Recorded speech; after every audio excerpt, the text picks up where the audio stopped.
Good morning everyone! Ngayon po ay gagawa ako ng pure organic barley smoothie na isi-shake ko po siya. So, ang ingredients po, ito po, pure organic barley from Navitas. So, available po ito sa TikTok shop ko. Pwede po kayo mag-order doon. Kung ano lang po yung available na milk, yan, burst-free ang ginamit ko. Gagamitin ko, fortified. And then, one piece of banana, ripe banana. So, atin po siyang isi-shake. No?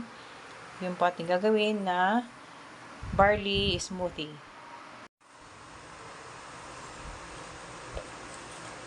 So, isang sachet po nito. Then, milk. Pwede po kayong maglagay ng fresh milk or condensed.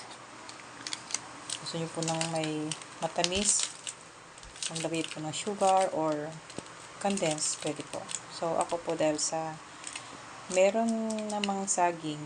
So, for me kasi hindi ako mahilig sa sugar. So, saging lang.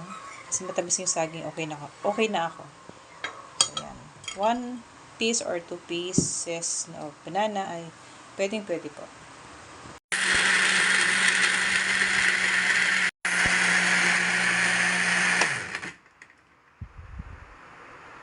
So, ito na po ang ating barley smoothie. Pwede po lagyan nyo ng ice para malamig. So, ayun lang po. Thank you for watching.